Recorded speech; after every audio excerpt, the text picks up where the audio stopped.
But before we start, I want just to remind you of the logic.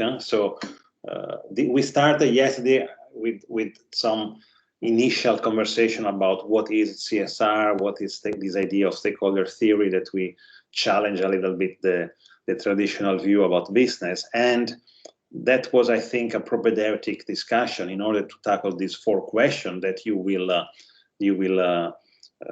use as a way to frame your presentation. So again, your presentation will be talking about why, which is the topic of today, why the company engage in CSR sustainability, how they do it. Tomorrow we talk about different CSR models and what they do it. So what kind of issue they select or they should be selecting. So the materiality analysis. And the last question is basically a so what. And so all things considered, what do you think the company performance is? What is your group opinion? What the company is weak on, and what kind of area of strength they could improve? So basically, your opinion and recommendation how to improve on this initial aspect. And this initial conversation really about the vision of what is a business and what is the purpose of your company should help you to address this final point of view. So this is how we're going to work. Every day I will give you time to work on these specific building blocks of your final presentation. Okay, so at the end of the week, you will put all together and prepare your presentation. And in the last class, which is on next Monday, as I said, we can split in 2 groups. One big group of the first 7 groups, so the 7 company, and every group will have 10 minutes to present, and maybe 2 minutes for me to comment or ask a question. That's basically what we can do in the 90 minutes that we have with 7 groups. Okay, so please, I will remind very often at the end, the real task for you is to select the information that better answer the specific question that I'm asking you, because of course you have some company who are bigger or smaller, but you will find so much information, so many projects, so many initiatives, that really the task for you is to select the information that can answer our question, our request, our research perspective, basically, and not just spend time in presenting what the company is telling us. Of course, the company present all the nice things and beautiful projects they do,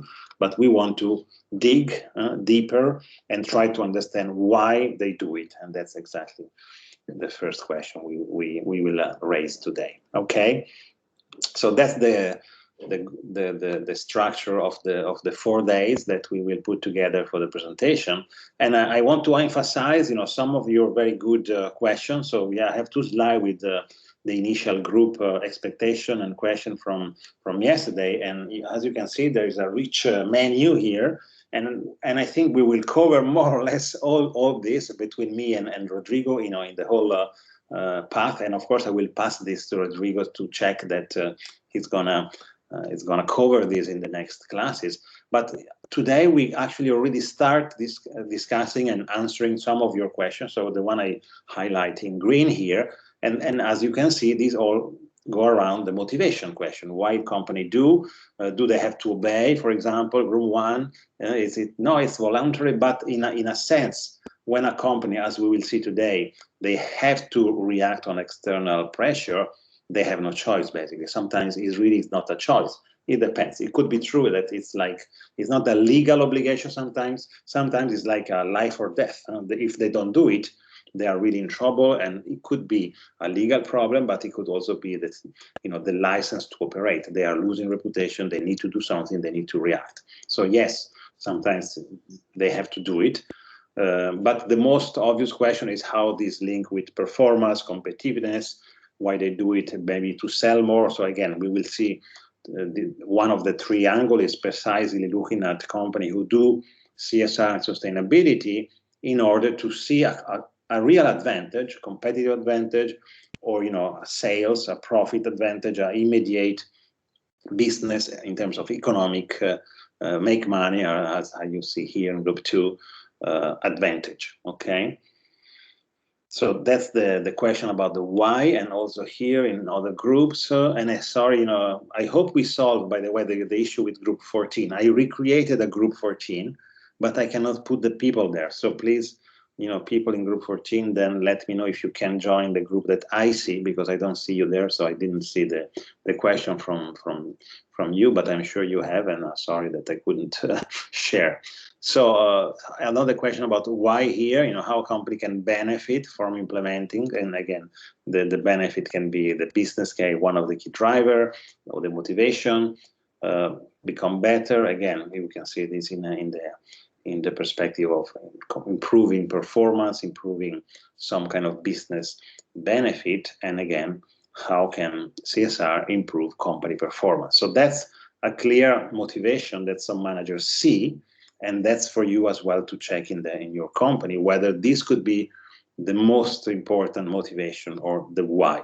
Do they do it because they see a business benefit? Some companies really are clear about this, and they will also communicate clearly this kind of benefit that they can achieve through CSR and sustainability.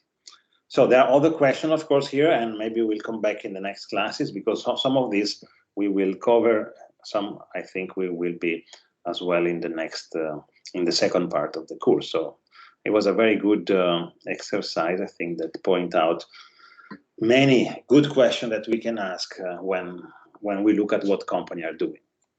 So the plan for today, the why question, how we are going to address this question. Basically, I want you to really understand these three different motivation that Zade called public interest or accountability, managerialist or stakeholder management, and value shift. So I want to clarify the definitions, the concept. I have some slide to summarize the key element of these three models. And I will do this by presenting you three cases that are like famous example or leading example that can explain clearly what each of these three examples can explain clearly, one of these three main motivational drivers. So I have a video about the very famous Shell case, the Brent Spar. There is a slide with some information and a short video on the website of 3M. We can look at that. And then there is a video as well from the CEO of Novo Nordisk, which is a pharmaceutical company in Denmark. So we will see this as a way to summarize and how, learn how to put in practice this theoretical framework to analyze cases, because this is basically what I would like you to do. You after the break, you go to your teamwork. So I would like to have like 1 hour time for you to start digging this question on your company. And I mean that you look at your company and you try to find example of why, and using these three different perspectives. And then we come back, and I want to invite 7 groups to present, 5 minutes. I will show you how, just selecting one example. And this is not, a grading or exercise. It's just like a coaching thing for everyone to, I will really give you some comment in order what the information that you select, whether, we select the right example for the right perspective or public, of rational triangle element. So just to help everyone, and tomorrow I will give some other kind of help to the other 7 groups that don't present tonight. So don't worry, there is no grading, there is no assessment, and it's just a preliminary work. The real presentation is always on next Monday. Okay, so that's the plan of today. So again, if you have read the article and you have comments, why I'm talking, please raise a question or comment so that we can clarify any aspect that you want to. Okay, and there is a picture that basically is going to summarize the whole model. So that's the article from Simon Zadek, and these are the 3 cases that I will show you today. So the picture, which I would like you to use in your final presentation, basically, is this one. So this is the picture in the article talking about the rational triangle. So these 3 different angles that represent 3 different motivations for companies to engage in CSR, ethics, CSR, sustainability. So the first angle he calls public interest / accountability, is the angle of company who really, and you see some example here, who really don't make the choice, but they engage in CSR and sustainability because they have to respond basically to external pressure. So the public interest dimension means we have to do something because there is a strong interest in the public, which means from some external stakeholders. It can be the community, it can be the consumers, it can be the government, so it can be also maybe some regulation. So we need to respond to some stakeholder interest. And in general as well, this is expressing the need for the company to be accountable of their action. Generally, there are all cases where the company has done something or is not doing something, and the public opinion, the stakeholder groups ask the company, or the government ask the company to do something about it. So to respond to their interest, to respond to their, and to become more accountable toward society, toward the government, toward the particular stakeholder that are not seen to be treating in a responsible way. So it could be typically the case of company when the company has some problems. It can be a pollution disaster, it can be a scandal, it can be a corruption, it can be a discrimination, harassment, something that put the company in trouble, and then they have to respond, they have to fix, they have to do something. It's not a choice anymore. That's the idea, that it's a reaction to something that they did maybe, or something which is important from the point of view of the society, and now they have to respond. Typically there is a new regulation and now you have to comply. That's an external pressure. So this is when you don't have really the choice and you are responding to something that happened or is about to happen. It can also be seen as a preventive measure, so like a risk management approach. We do something, otherwise in 2 months it becomes illegal. In 2 months our stakeholder will be asking us, will be boycotting us, will be protesting. So you see this as a choice that maybe before something wrong happening, you have to do something because it's good risk management. And sometimes it's really to regain the license to operate. The company really, even the fact that this company overall business is legitimate sometimes is a question.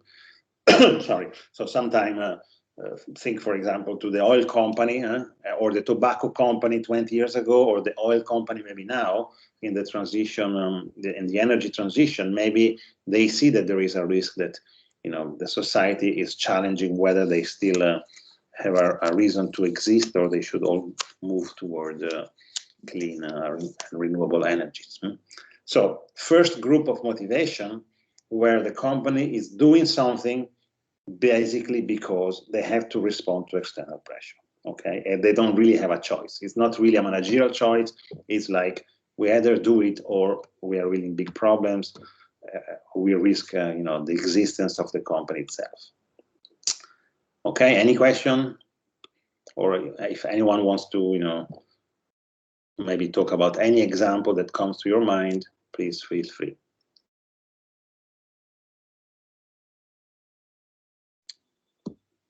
Okay. Okay, let's move to the top of this picture, and that's the second group of motivation that Simon Zadek called the managerialist or stakeholder management. So I will have to make the distinction between stakeholder management is not stakeholder engagement. So we will see the difference. But managerialist maybe is the easiest word to remember. Managerialist means it's a managerial choice from a managerial perspective, which means from an instrumental perspective. The typical, let's say, manager, even the manager who's not moving to a stakeholder view of the company, who's still focusing on profit and on shareholders, they see a benefit, a cost reduction, a performance improvement by doing some CSR, responsibility, sustainability, ethical strategy, new policy, or maybe product. Maybe just a product could have these characteristics. So it could be not really the change of the whole business of the company, but it could be some project that they do because they see a direct or indirect but measurable benefit to the business, meaning to the bottom line. The only one bottom line, which is financial. So the old view of business, where at the end you need to prove that anything you do is good for business, for financial performance. Here you might typically introduce, I don't know, a better water management system, or a new electricity efficient power supply, and that's not because you are environmentally motivated, but because basically you reduce your electricity bill or your water bill, and that's obvious, measurable, and demonstrable link between this CSR activity and the business performance. Okay, or obviously cost reduction is very easy to measure. Sometimes you can find indirect measurement. For example, the employee diversity, why it is good to have employee diversity. One company might say, we can measure how, for example, the turnover rate of the employees, whether it changes if we have a more diverse environment, or how much does it cost to hire new people, or to retain the better talent. So you can also translate in some kind of indirect measurement in terms of HR management, even ethical issues like, for example, diversity or gender equality, for example, minorities, etc. So specific projects, again, that the manager can clearly link to a benefit, a business benefit. Okay, that's the managerialist approach. Why Zadek talks about stakeholder management? Because stakeholder management means more or less this kind of top-down, one-way approach. The manager tries to manage the stakeholders, and it's basically, a sort of managing their expectation, responding to their needs, or to what we think they are their needs. But it's more or less one way, and that's the difference between stakeholder management and stakeholder engagement. Stakeholder engagement means two-way communication. You engage with a stakeholder when you meet, you talk, you listen, and then you try to make decisions that respond to what you hear from the stakeholder, not what you think the stakeholder wants, the stakeholder expects from you. So it's a really more open dialogue, two-way communication, while stakeholder management has this idea that it's more the company talking to the stakeholders, or the company providing information to the stakeholder. It's only one way. And typically, when the company is doing this with the obvious view to inform, shape, some people might say even manipulate the perception of the stakeholder. Top-down managerial approach. That's why managerialist. Okay, so second ways of answering the question why the company do it. They do it because they see a managerial advantage, a benefit for the business, and business meaning financial, meaning profit. And then we go to the left bottom corner in the picture, where Zadek say, here you have a different motivation from companies who don't expect to have a problem to react. And it's not even an idea of the company, that we have the regular business, and then we see, by adding some CSR, we can actually improve our sales. Like CSR is an instrumental add-on activity. No, here is more the integration approach. Tomorrow we will also discuss this idea of integrated CSR, and it's the idea that sustainability, CSR, ethics are part of business decision. The idea that we discussed yesterday when we talk about the self-driving car. It's not that you can design the car and then you think about the ethics. It's inside the decision that you have to, inside the product design that you have to solve your ethical position. And so sustainable innovation means that what we do can be done in a different way, redesigned we can start from scratch with a new product or even a new business, which integrates these ideas about sustainability in the supply chain, in the value chain, in the way we design. And that's something you will see with Rodrigo when you talk about really business innovation, circular economy, this idea that, it's a different business model from the beginning. And so it's not risk management, but it's really opportunity to create value. So I will talk about some example today and tomorrow, just to make sure you see the difference about this approach.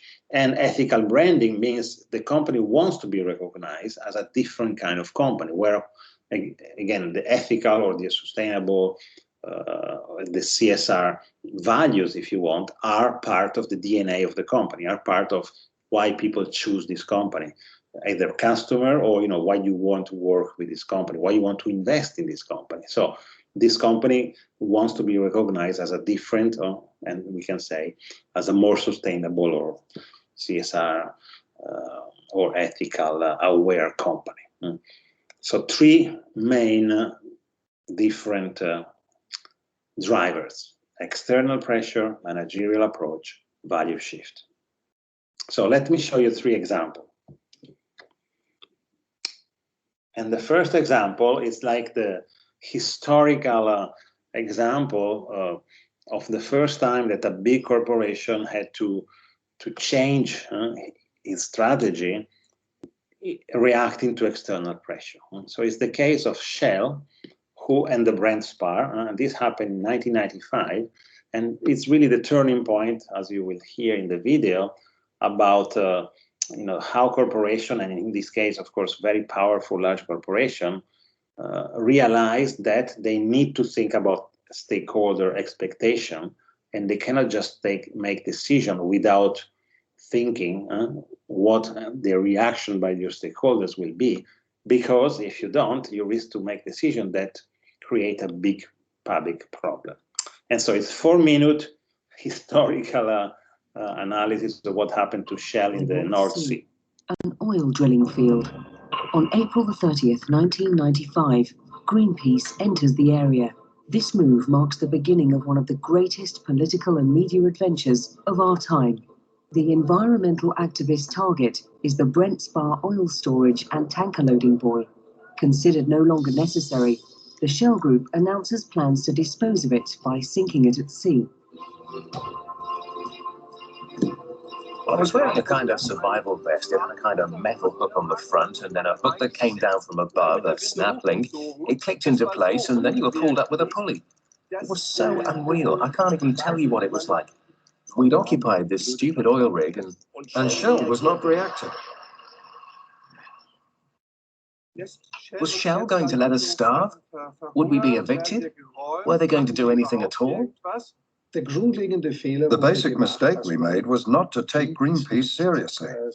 We should have done that from the very first day. Stay down, Brent Spar. I'm telling you, you're not allowed in our 500-metre exclusion zone, and this is to try and save our sleep upon which we work. You're doing the job of the rapers of the planet. I hope you feel ashamed of yourselves.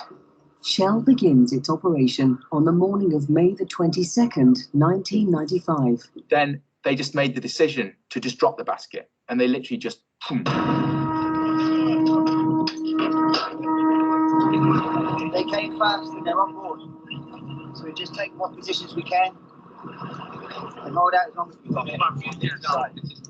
can. They felt themselves invincible and invulnerable. They felt that, you know, nobody could really touch them. It was a good campaign, and we were trying to highlight the fact that when you build stuff like this, you can't just dump it afterwards. You have to either have another use for it, or a plan to break it down, or some kind of plan. You can't just dump stuff like that in the sea or anywhere.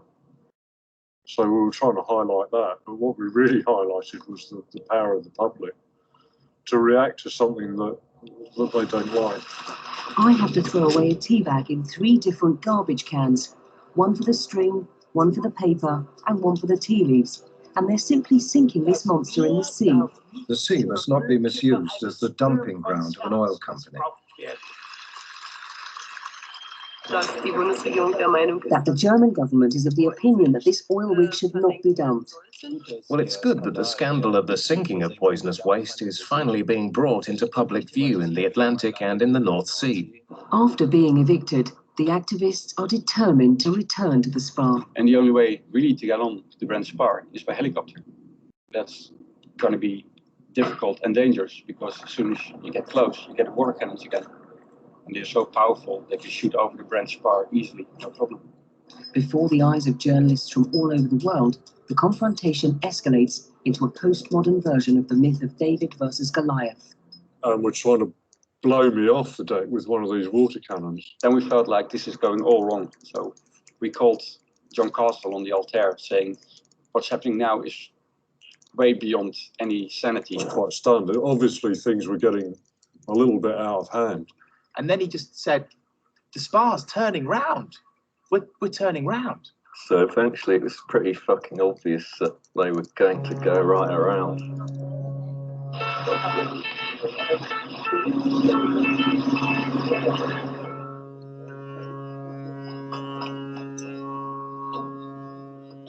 And he came back and said, we've won.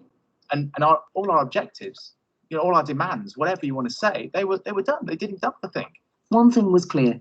The Brent Spar campaign changed the world because with it, a new power had stepped onto the world stage, the power of the consumers.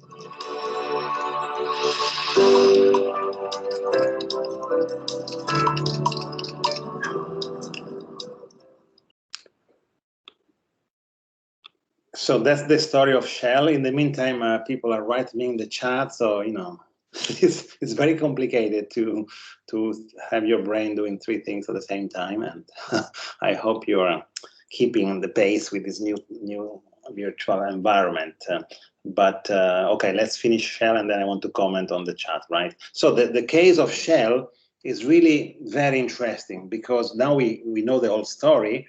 And at the beginning, it looked like Shell is a very bad company who doesn't care about the environment. They had the oil platform in the North Sea. At some point, there's no more oil. It's finished. The job is done. What they do, they decide to dump the thing in the ocean.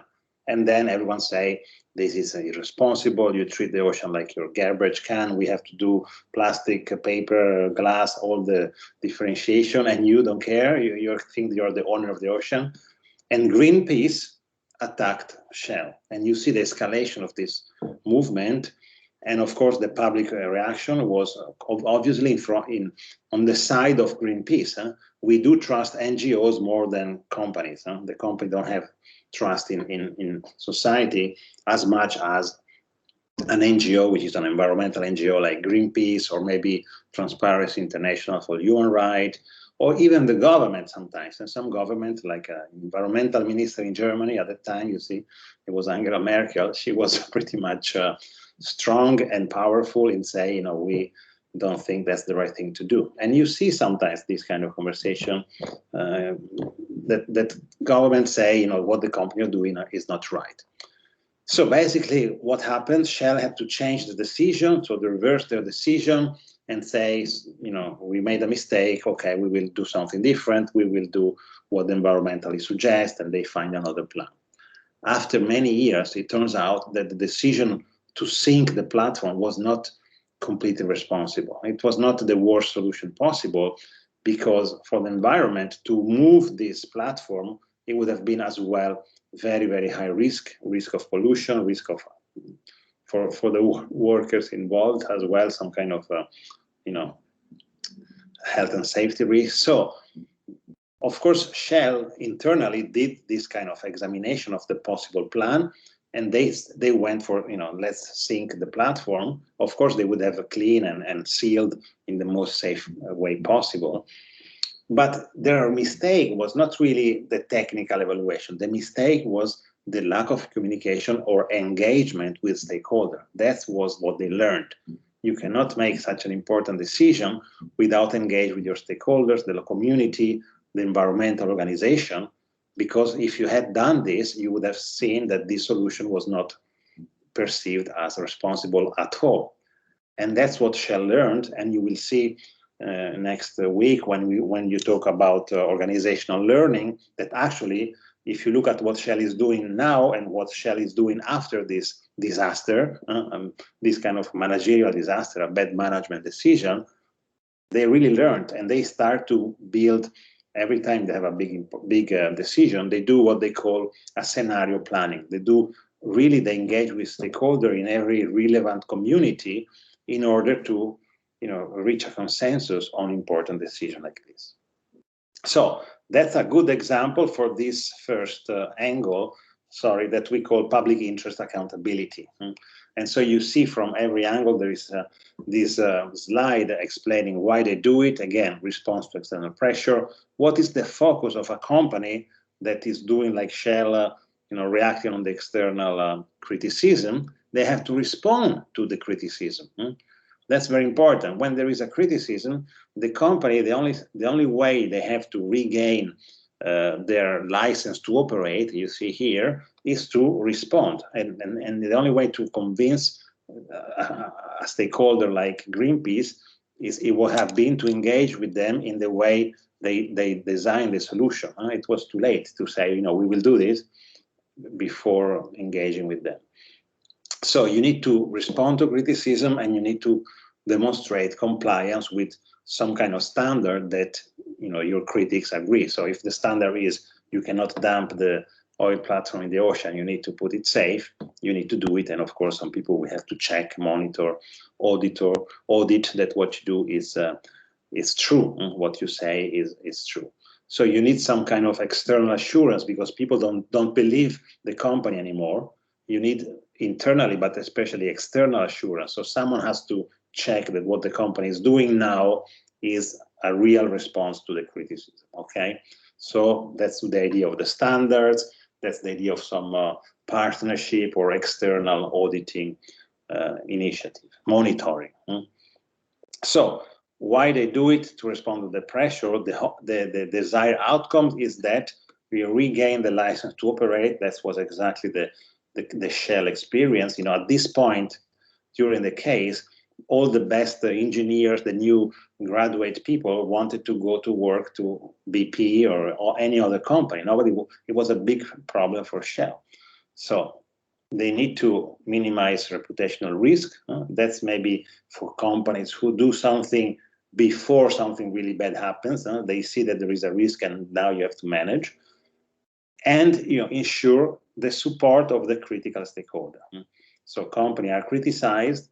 They need to do something about the criticism. They need to make sure this criticism go away. And the only way is to respond in an accurate way, in a reliable way, and in an effective way, effective from the point of view of the stakeholder. So first example of this motivation corner. Now, I don't know if you have any questions or comments. There was a question here on the chat. Only big company has enough experience and resources to open a separate department to manage CSR. Okay, but my question would be, if you say so, you mean CSR is maybe something small company cannot afford, so you see CSR as a cost, and that's something we are discussing really in this course. Because instead of CSR, put finance or marketing. Would you say that only large corporation can afford to have a finance department? No, because everyone needs finance, right? Everyone needs to. And so, is it CSR something that everyone needs or not? That's the question we are trying to discuss.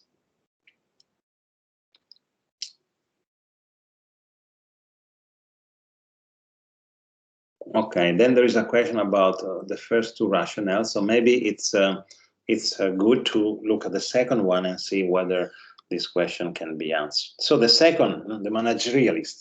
The managerialist idea, remember, is the idea that the company is doing this because it pays. You see, this is exactly the language used by 3M, who created, and this is a program they created in the 70s, and shape the whole culture of the company. They call pollution prevention pays. The idea that by producing, designing, manufacturing your product in a better, more environmentally responsible way, you can actually reduce costs. So it pays, and it pays, and they measure how much. So here they have a calculation, the eco-efficiency saving. In 2010, they prevented more than 3 billion pounds of pollution, which translates into 1.4 billion in savings. Energy, waste, water, all this saving of the use of material, the use of energy, and at the end it's less pollution. So it's good for the environment, and it's good for the financial bill of the company. It's totally a managerialist approach. So I want to show you this video talking about, for example, the building, the headquarters of the company. It could be interesting for the groups who are dealing with real estate, for example, because how you build those buildings is clearly effective, can be sustainable or less or more sustainable. So let me show, voila, it's a video here, 2 minutes only.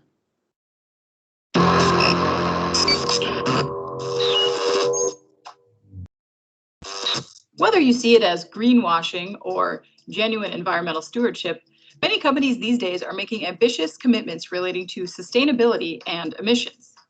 The latest is 3M, who has announced its goal to run on 100% renewable energy in every facility globally. But the maker of industrial adhesives is taking it one step further than most. It made its renewable energy goal effective at its headquarters immediately following the announcement. CEO Mike Roman called it, quote, flipping a switch. And effective March 1, the company is taking its 400-plus acre St. Paul campus renewable, with the majority of the power coming from wind farms located a few hundred miles down the road in Pipestone, Minnesota. The transition at the headquarters complex, which serves as home base for 12,000 3M employees, brings the company's global use of renewables to 30%. And it hopes to reach a near-term goal of 50% global renewable use by 2025. Its other 2025 goals include reducing water usage and impacting climate and energy targets. 3M says it is pursuing a strategic focus on science for climate with the aspiration to innovate to decarbonize the industry, accelerate global climate solutions, and improve the company's environmental footprint. According to 3M, the company has been an environmental leader since the mid-70s when it implemented the Pollution Prevention Pays program, an initiative the company says has offset more than 5 billion pounds of air, water, and waste pollution. According to Helen Clarkson, CEO of the Climate Group, a nonprofit that works with businesses to address climate change, seeing such a large manufacturer commit to go all in on renewables is an encouraging step forward. And big brands like this can influence positive action from other companies and customers and accelerate the clean energy transition around the world. For Thomas, I'm Anna Wells, and this is your Thomas Industry Update. Okay, so that's another aspect that you see from this video.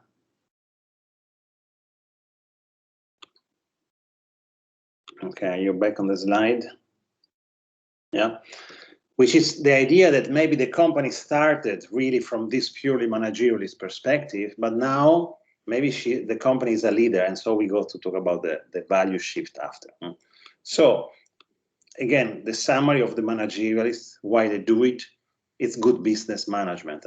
We see the business, the economic advantage for it, the benefit, the cost reduction. So you need to see some specific quantifiable business benefit. That's what the boss, if you want to convince the boss, you need to show that this CSR sustainability project will bring some clear, identifiable and measurable benefit to the business. So typically you have KPIs, information system, sometimes it's cost reduction, sometimes you measure, for example, turnover ratio in the employees, reduce accident at work.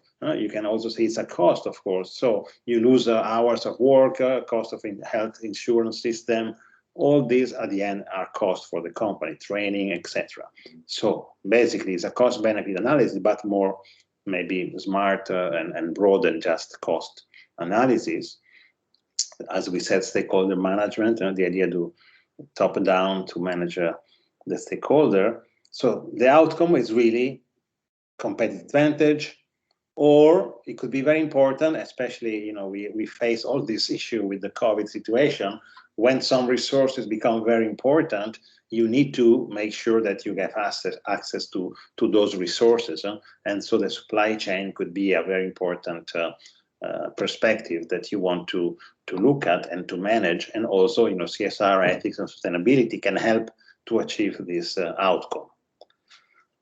So, reaction or a managerial approach.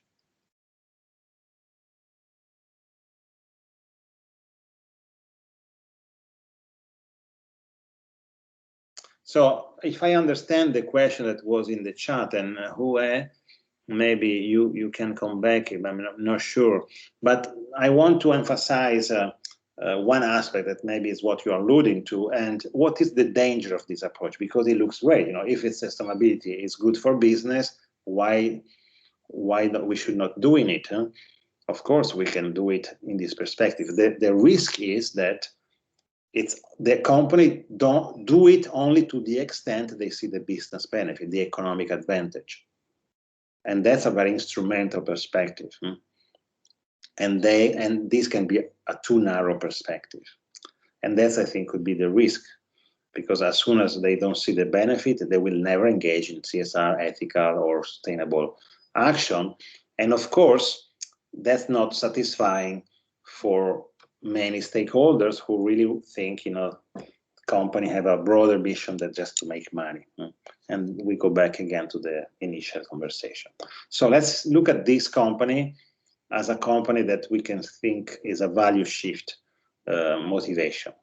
So it's a pharmaceutical company specialized on fighting diabetes and creating insulin, basically to help all the patient of diabetic disease. And there is a Danish company with a long tradition, and they say we are really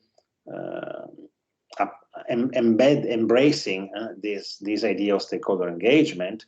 And you will see in the video what does it mean to create a global culture for a company with Danish and has a strong, of course, Danish identity, but is now a global market leader, fighting this very, very important and increasing sustainability issue. The care of diabetes is exploding in the whole world.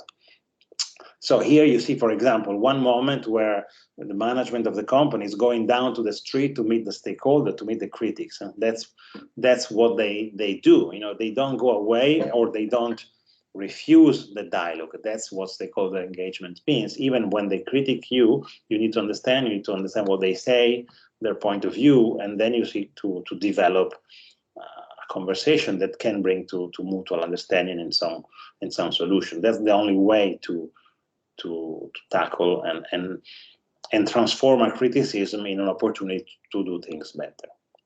So let's go back to the case, and then I will go back to the summary to see the key element of this approach. This is a long video, so I will skip. There are three examples, and the CEO is making the story. So I want to show you just the beginning, and then the last example in India, I think, is most interesting. So.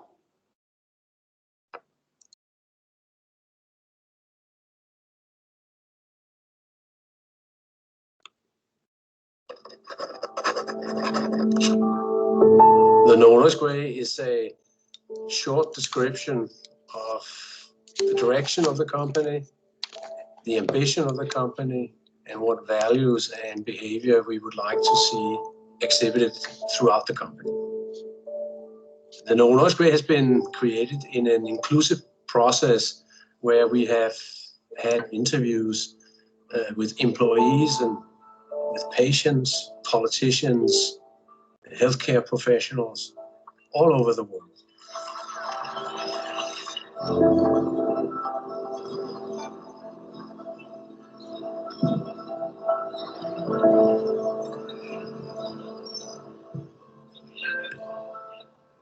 Je m'appelle Jocelyne Rance, je suis technicienne au contrôle qualité et je travaille depuis 38 ans chez Novo Nordisk.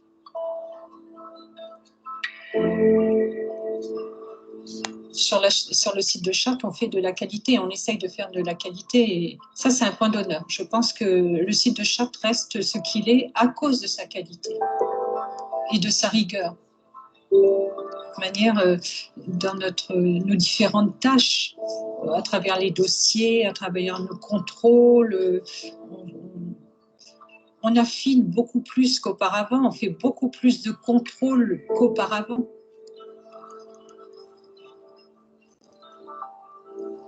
Novo Nordisk a toujours su rebondir, même dans les périodes de doute, même dans les périodes difficiles. Je suis restée si longtemps parce que Novo Nordisk m'a apporté, a été un site rassurant. C'est ce que a été un site rassurant puisque il m'a apporté la stabilité de l'emploi. J'ai évolué dans un site agréable. Pour moi, un point d'honneur, c'est important. Qu'on travaille pour faire du médicament. C'est vital. Enfin, c'est important. Et il est vrai que je suis fière de travailler chez Novo Nordisk aussi. I have traveled together with a small group of colleagues to different parts of the world where we've had the opportunity to meet with our local employees, the local management teams. We have taken the temperature, so to speak, of what the atmosphere is within the company and what new and young employees are expecting from a professional workplace in the future. If we had just been trying to do this exercise at the desk work in Denmark, then of course we would have no inclination of what was the atmosphere in the company. Okay, so I moved to India case. I skip the China. Okay, here. The main foundation for Novo Nordisk is the triple bottom line, because that is what's protecting our license to operate, our license to innovate, our license to be a business. And that begs and obliges everybody working in the company, not only to see to that we become a good business, that's the financial bottom line, but that we do so in a way which is socially and environmentally responsible. So all these three dimensions are important, and all employees in the company can one way or another find something they can do in their everyday life to ensure that the company moves in that direction.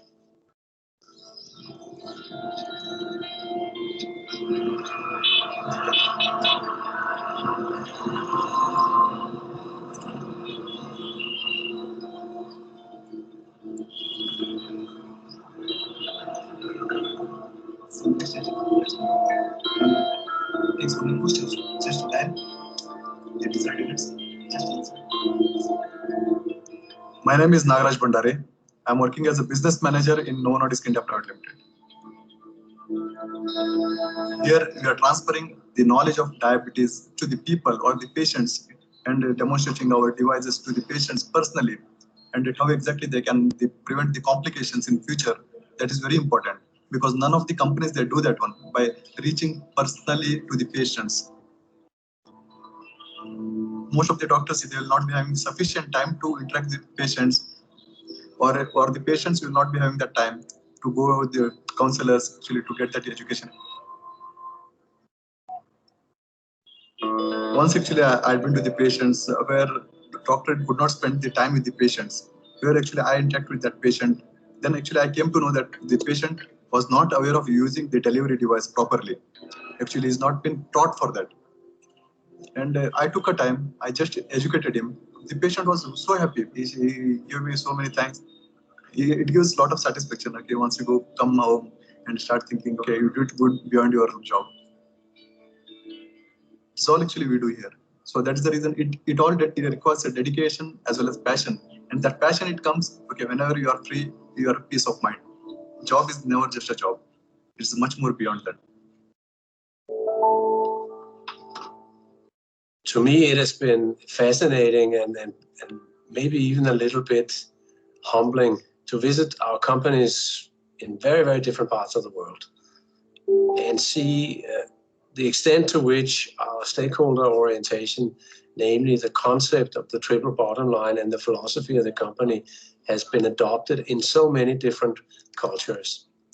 Because one of the difficult things about a global company is, can you create one global culture which builds on the same values in so different national and cultural contexts? And it seems like we have been able to do it over the last 10 years, and And this gives us, of course, great hope that we will be able to unite people around a set of values, an ambition, and a direction which will engage them for the next 10, 15, 20 years.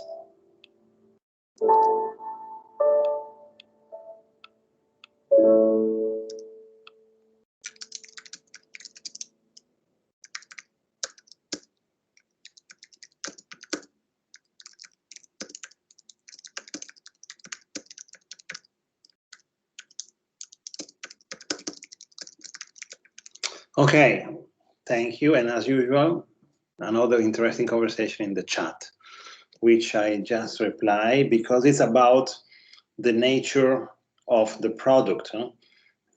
You are right. You know, some products are inherently good and some products are inherently bad. Yes and no. Huh? It's not 100% true, because, for example, it's a gun inherently bad. Do you want the police to save you from a terrorist or not? Do they need to have a gun maybe in some cases? And what about a glass of wine after dinner?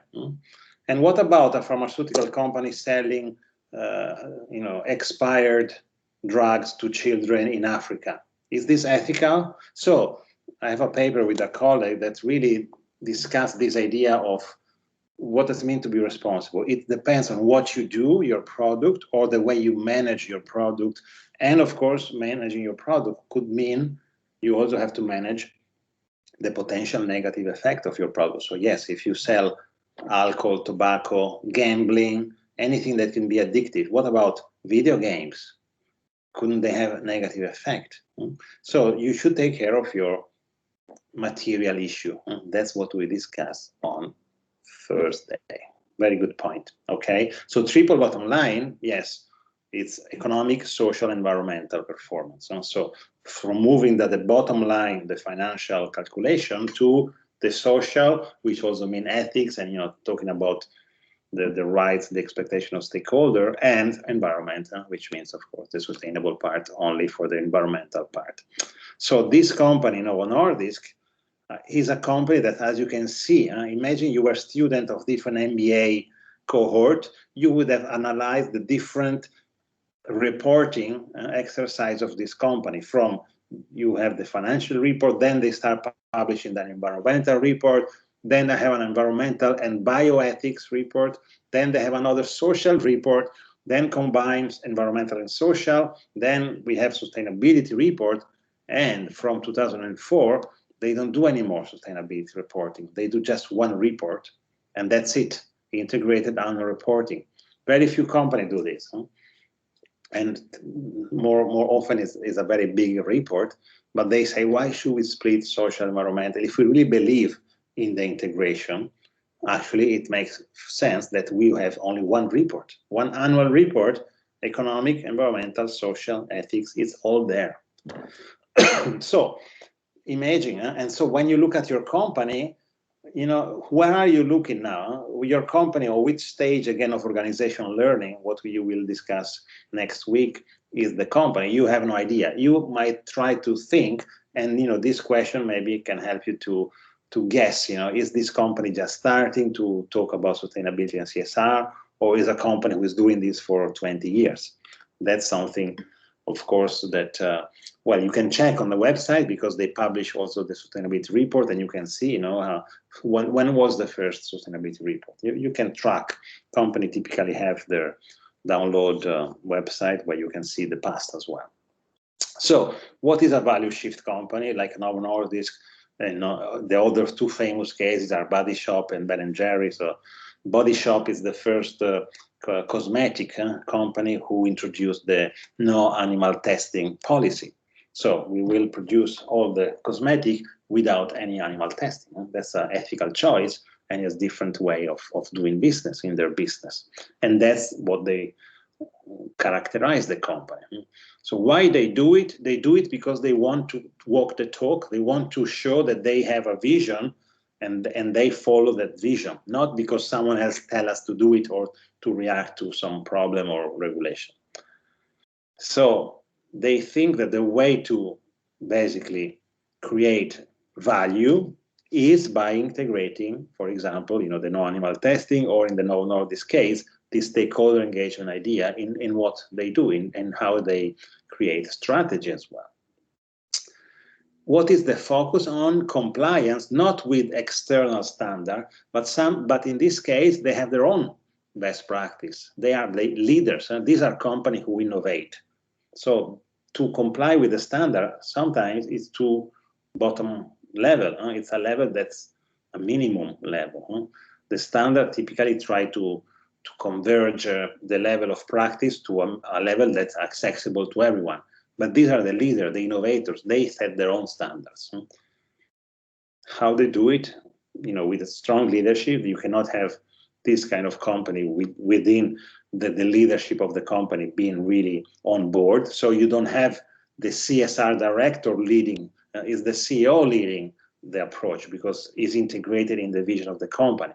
And that's also a problem having a CSR director, or especially when CSR and sustainability is in the communication department. It's maybe an indication that the company strategy is not integrated with sustainability. It's just a way to talk about something or to clean the image and the reputation of the company, communication, but communication doesn't change your business model. It's just how you talk about it. And the outcomes, brand enhancement. You have to see that the company is a different company, and ethics, sustainability is part of the DNA of the company, is the brand. When you recognize the brand, you really know that they do something differently, or that they integrate sustainability in their own approach. Okay, so they influence the standard development, they innovate, and therefore then there are maybe standard, like if you will see in the sustainability reporting, this company has been at the front of the innovation in being public. If you look at the slide with the dates of those reports, they were always the leader, first to be more transparent, more accountable, publishing environmental, social, sustainability reporting. And the last point, also you will see when you talk about organizational learning, they participate in public policy, which means they don't only look at the sustainability issue for them as a company, and my stakeholder, my product, my building, my production plant. They really look at the industry. So, for example, Novo Nordisk is talking to the government and to the industry of pharmaceutical producer, because we need more insulin, and we need to tackle the bomb of the diabetes disease.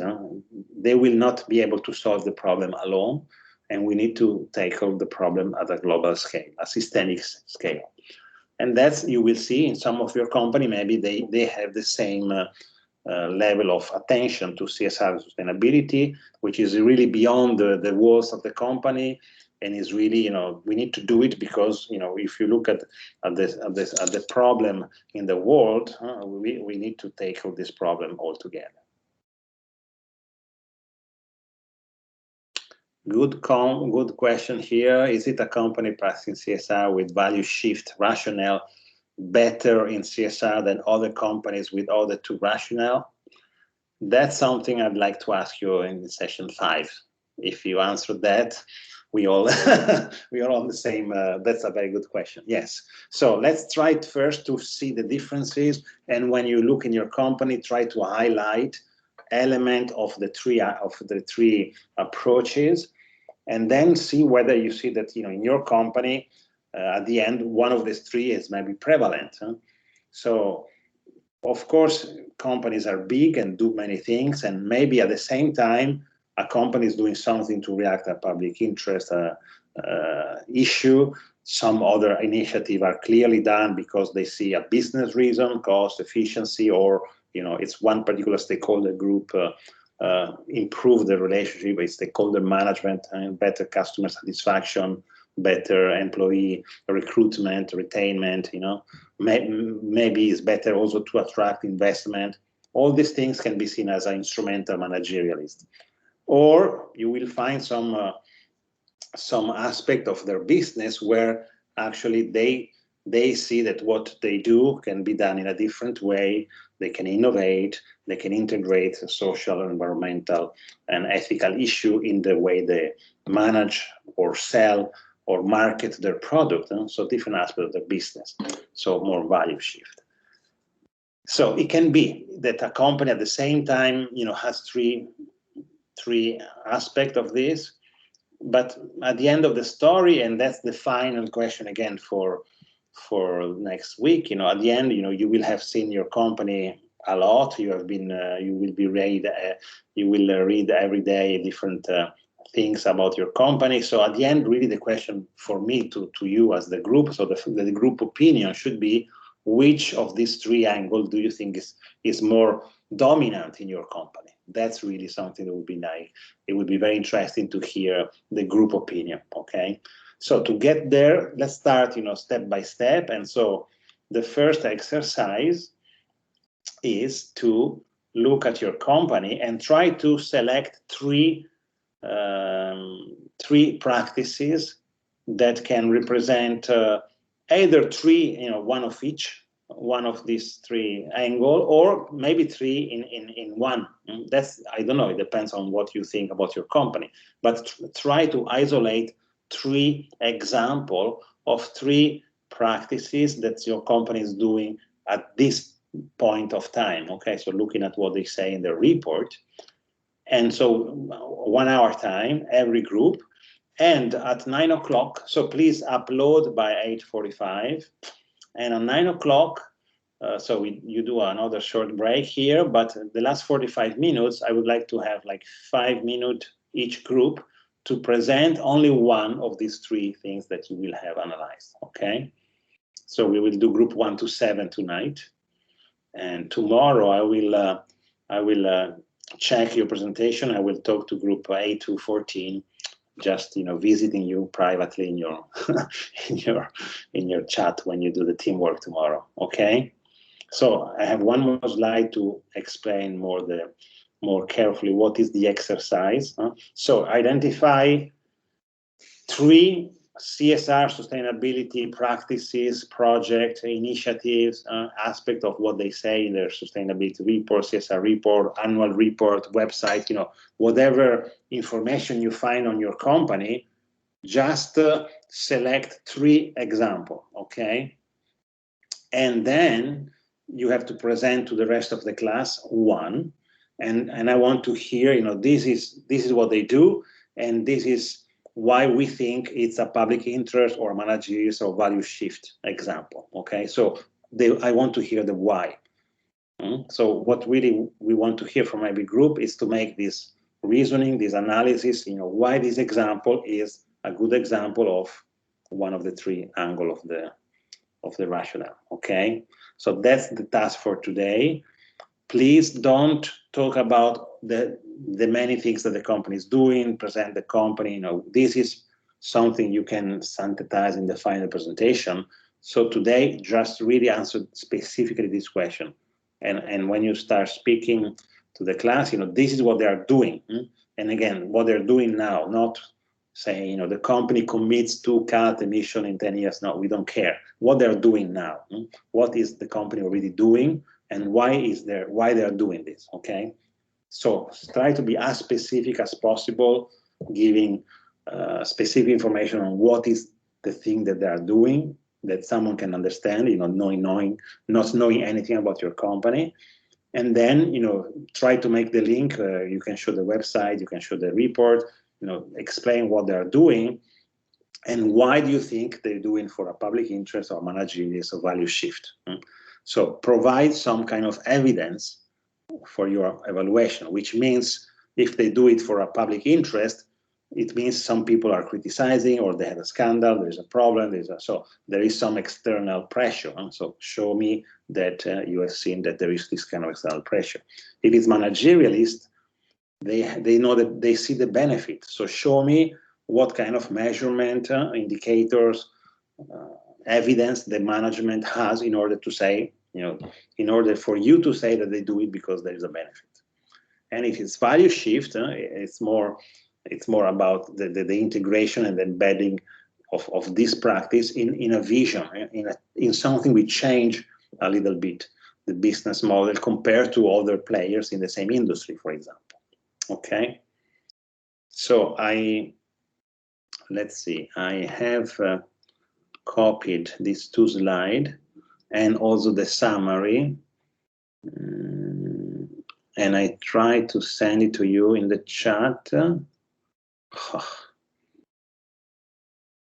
And it doesn't allow me because I put a special character, which now I have to change the name of the file. So bear with me 1 second. So many limitations when you use Microsoft. It's unbelievable. So I did not allow anyone to do Microsoft, otherwise I'm totally okay. Let's see if I try again. Tag uploading. Okay.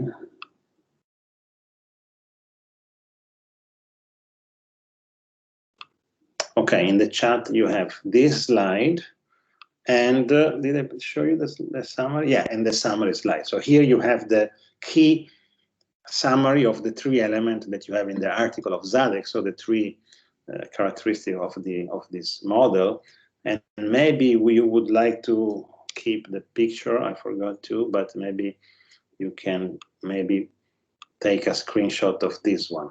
Oh, sorry. I'm not sure. I stopped sharing. Yeah, so let me share again the model. And so you can take a screenshot of this. But basically, you just can do it, It's very simple. So try to create one slide where you put like a 3 example of your company. So here you put just the title of the 3 examples that you summarized tonight. And then you have 3 more slides. Each slide will explain in detail what each of these 3 examples. And maybe 1 extra slide only for each example if you have to show the information. So 2, 4, 6, 7 slides maximum, okay? 1 with the cover, and then 2 slides for each example. All right? So let's take a coffee break, and let's work in your room.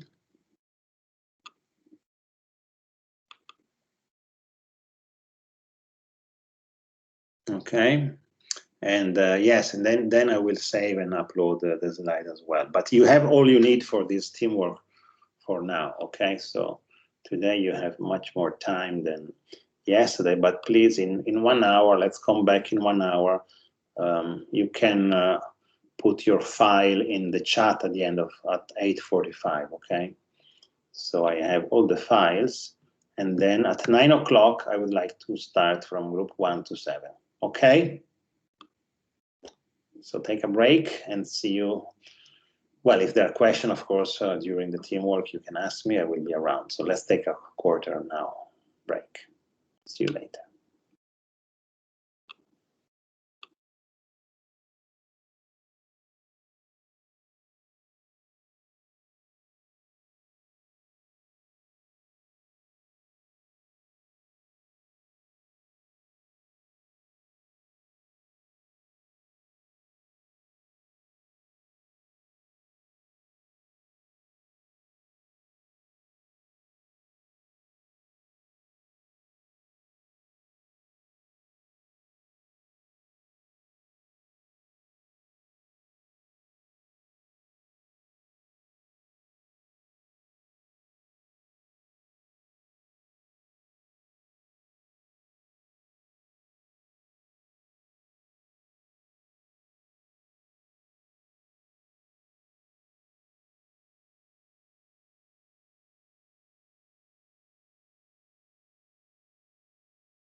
Okay, group 2.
In the group chat, yeah.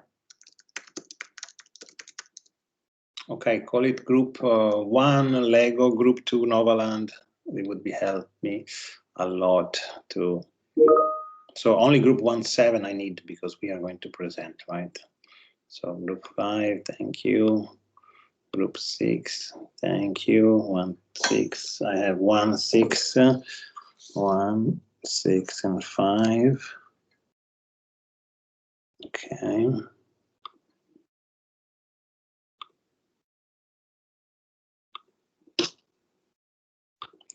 One, 6, and 5, group 10. If you can put it in the chat, oh, it's okay. I can download. Download group 10, great. So group 4, I have group 4, very good. 3, group 3, I don't see. Group 2, I don't see yet. Group 7, 2, 3, and 7 I need. I got 10.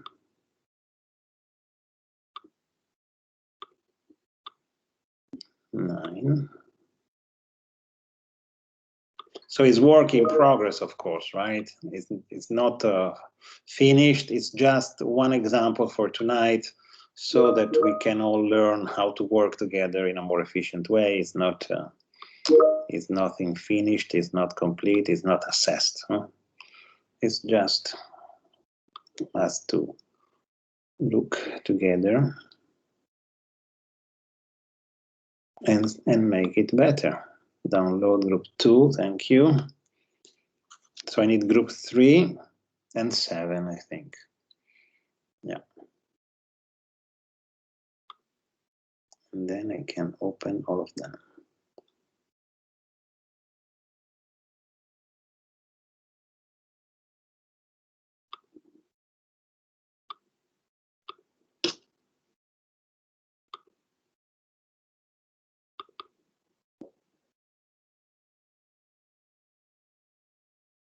So if you're done, take a quick break, and in 5 minutes we start, okay?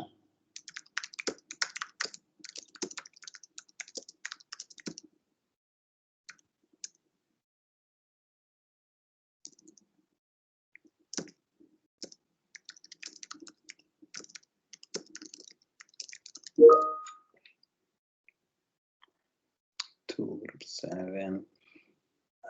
Group 7.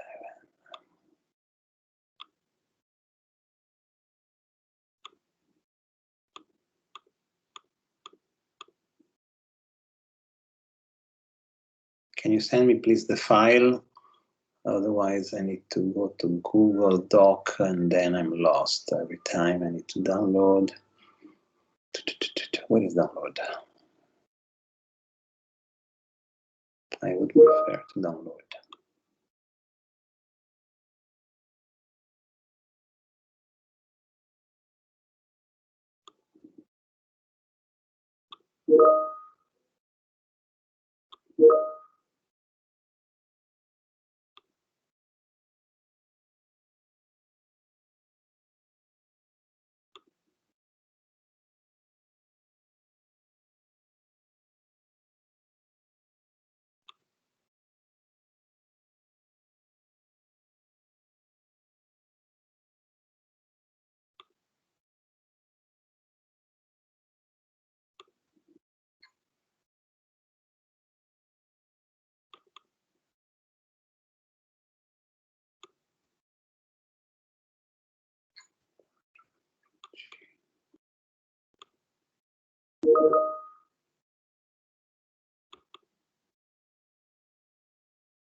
Okay.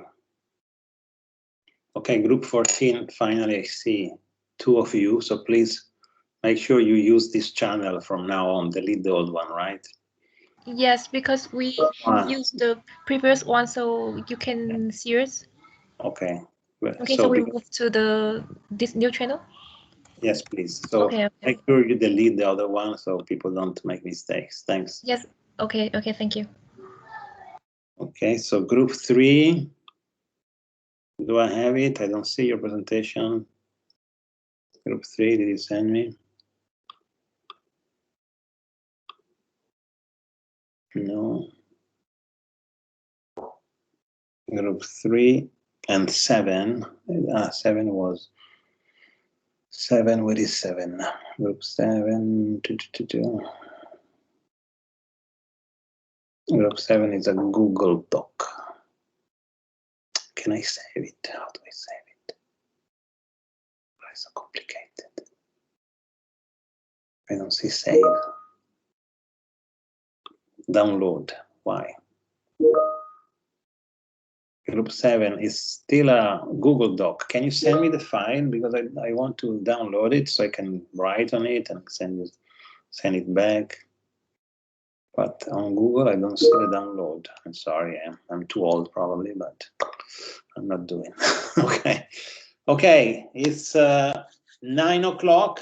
We would like to start with group 1 Lego. So this is really for everyone to learn, to improve, to fix some mistakes if there are. So here again, it's not an evaluation session. It's really how it's to learn how to answer the question, how to find information, and how to present it in a more specific and right to the point way.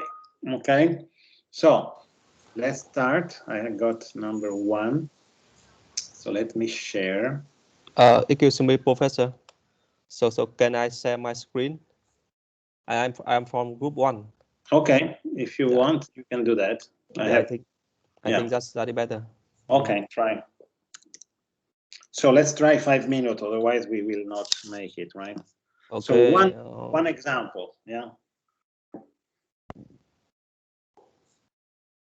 Do you see my screen, sir?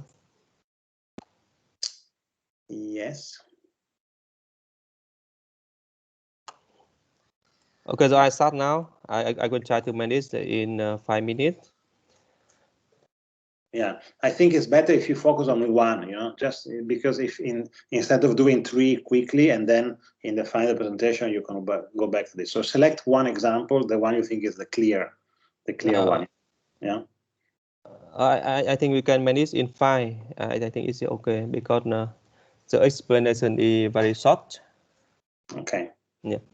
Okay, so we are group 1 and we are working on Lego. So we will have two presenter, I and Miss Lanang. For the 3 triangle, the first is manager risk and stakeholder management. We've been talking mainly about recycled material for reduce costs, and for the public interest and accountability, we've been talking about the safety material for children. And for the value shift, we've been talking about the sustainable innovation and ethical branding. And the following, I will talk more detail about recycled material, what Lego did, and what is the result. So I have downloaded the Lego CSR report here. So you can see on the screen that Lego takes the real action, and we can see on the number that for own waste they can recycle 93%, and the element waste. Sorry, let me interrupt you for a moment.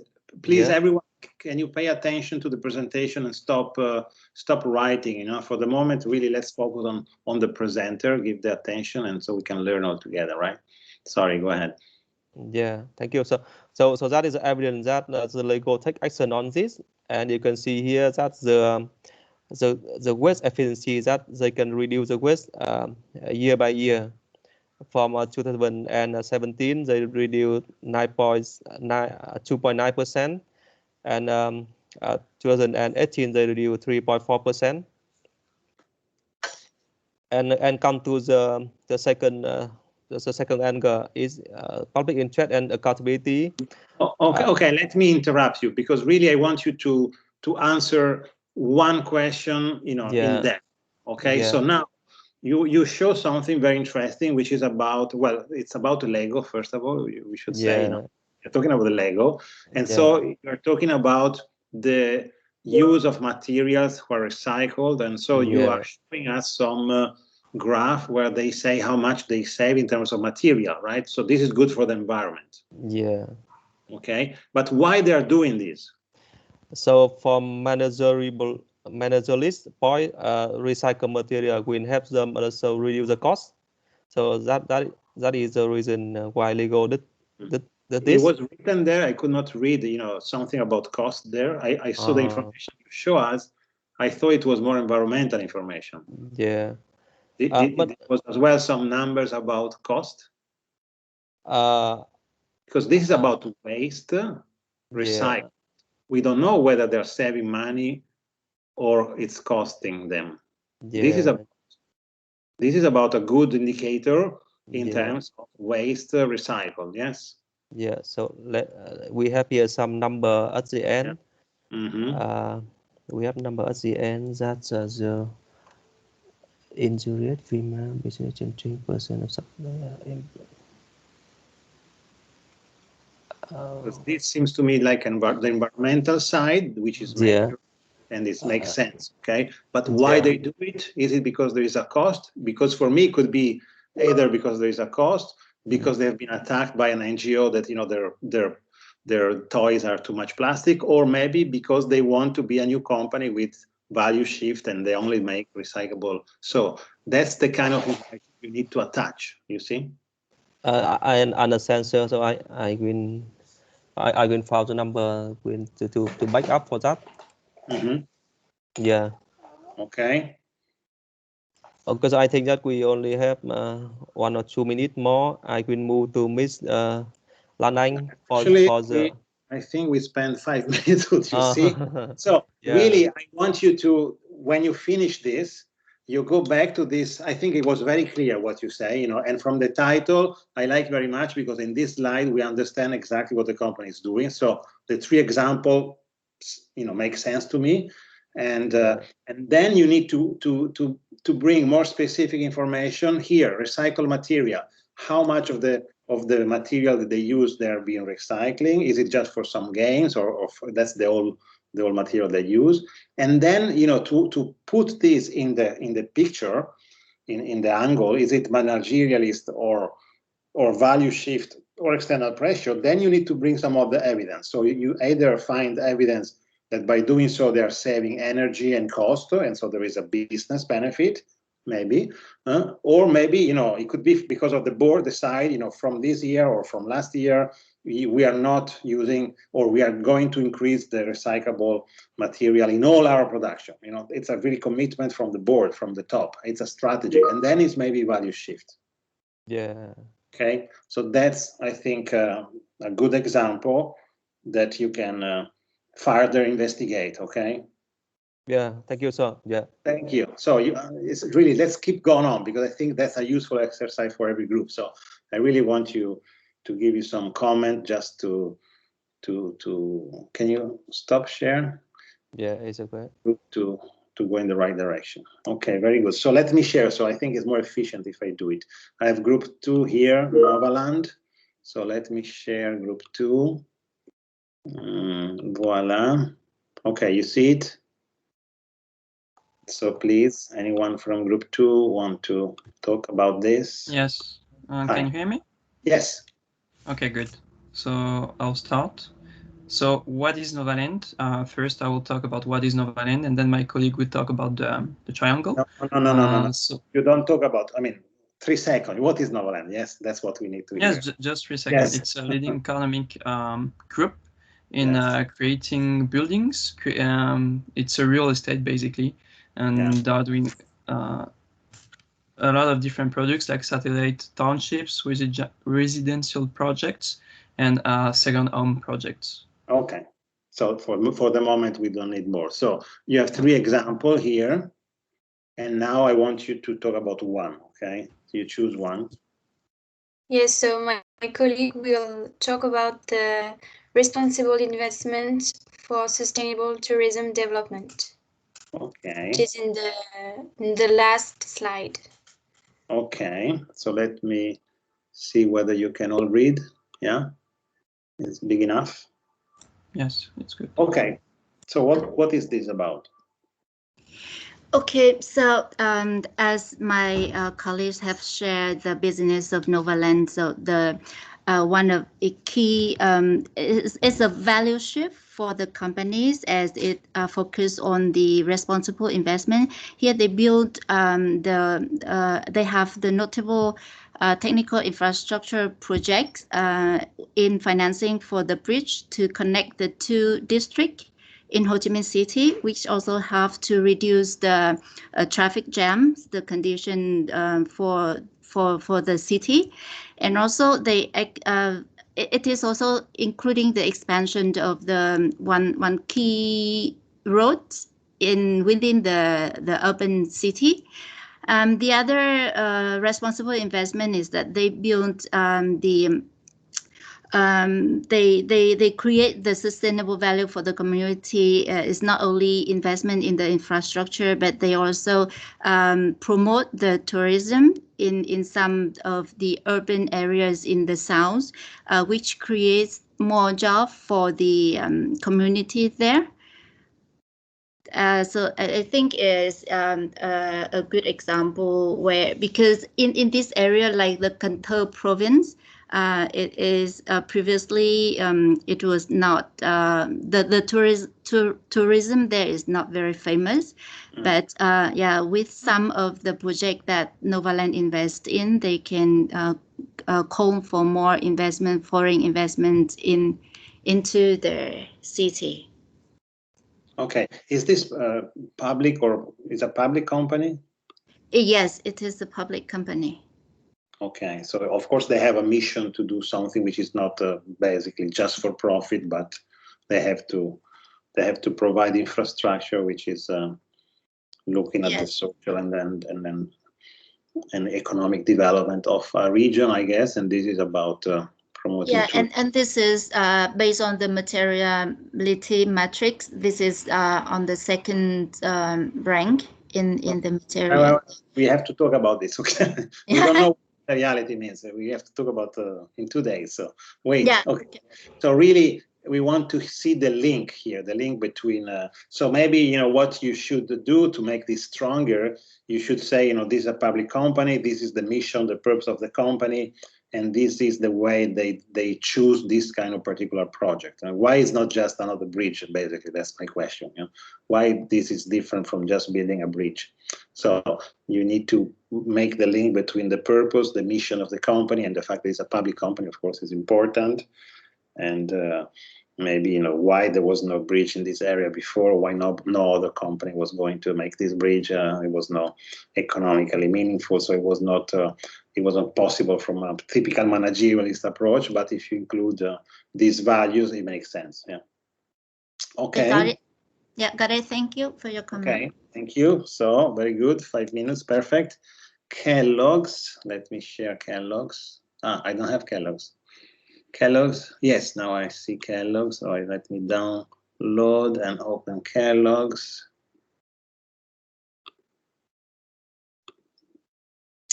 What is it?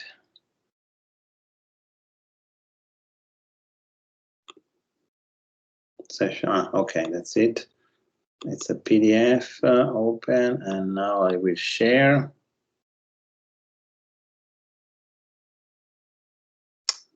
Okay.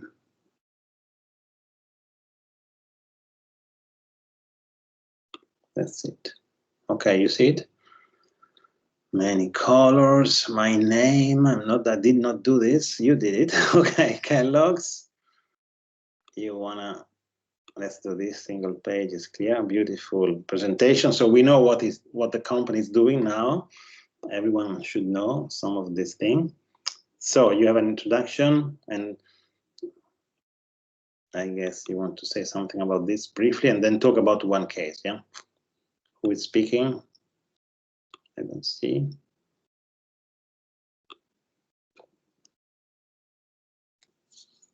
We don't hear anyone.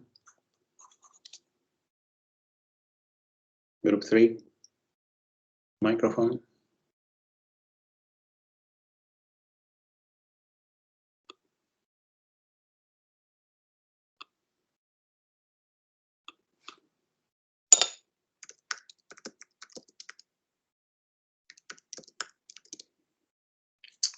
Hello, anyone? Group 3, American company created in 1906. Okay, so that's Hello. good. Yes, when you present the Sorry. company, final presentation, just give an overview. Where is the Yes. company based, where they operate, how many employees, basic key figures of the company, sales. So a lot of foods, many countries. Maybe the number of employees is always interesting. And please go ahead. What are you talking about? So I have to do the introduction of the company. Quick. So Kellogg's, it's an international company specialized in agribusiness, and more particularly is a leader of cereal in the world. It was created in 1906, and the effective of the company is 33,000 people. Okay.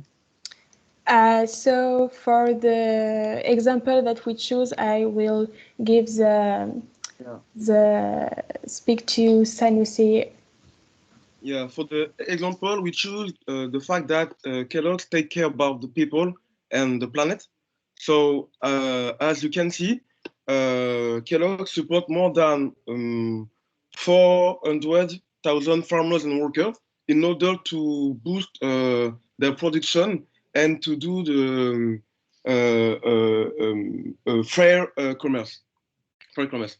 So we can also see that more than 60% of the packaging of Kellogg's is recyclable. So that is ensured the less than 30% of electricity used in their facility come from renewable sources. So we can also see that the emission of the pollution is very low, and it allows Kellogg's to help the preservation of the planet. And why is this? I mean, these are many things. So these are very broad.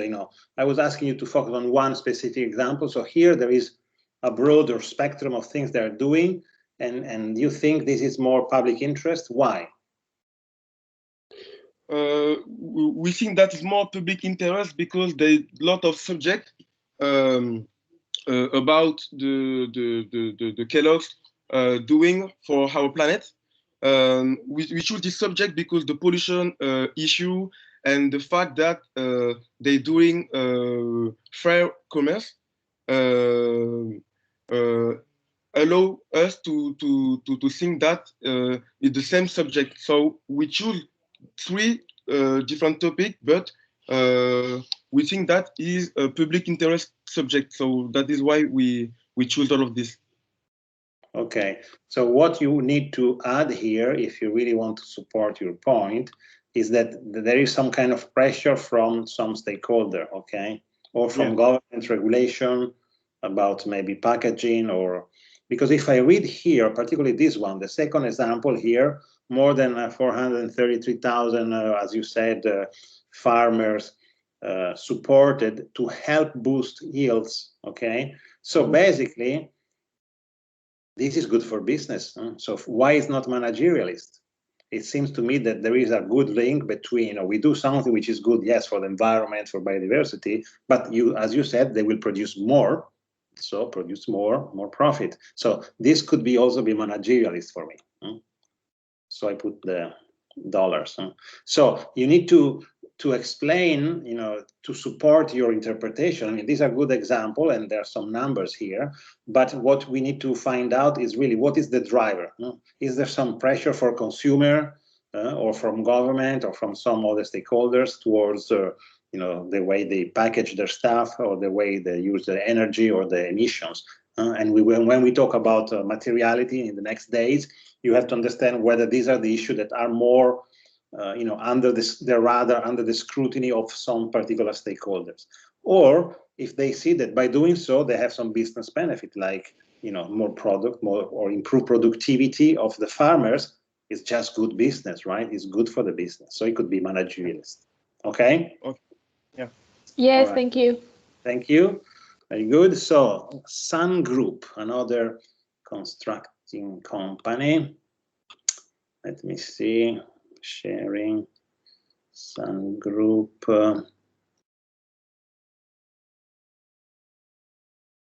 Voila. Is it showing or not yet? No, because I was still. Hello. Hi. Do you see your slide or not yet? Yeah. I see the slide, and I want to make maybe talking about the the third slide for you. Okay, so just a brief introduction as well for you. What is this company? The Sun Group, it's a big and international company who are focused on the creation and of big construction on leisure travel, recreation, real estate, and infrastructure investment like airport, for example. Okay. So real. Wow. Okay, sorry, we are curious people. We want to look at your beautiful slide, but you want to talk about this, right? No, the previous one. The second, okay. Yes, Oh, yes. yeah.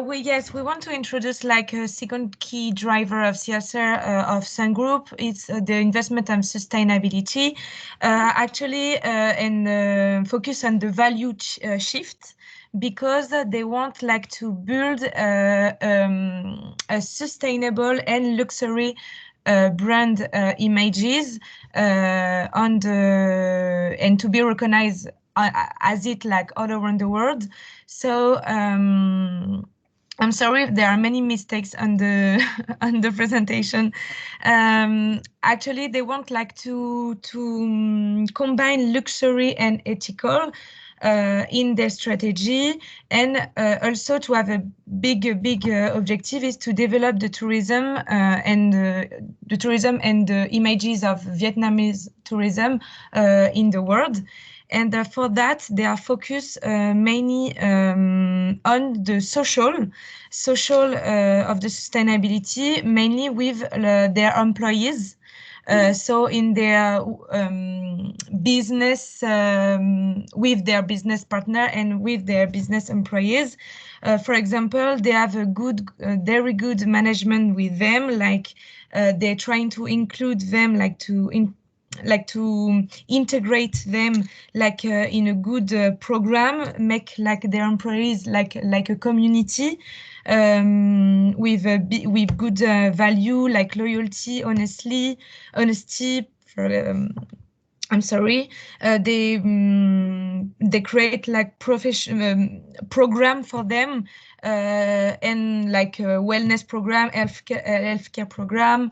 Like their objective is that their employees are good and they involve in a good environment.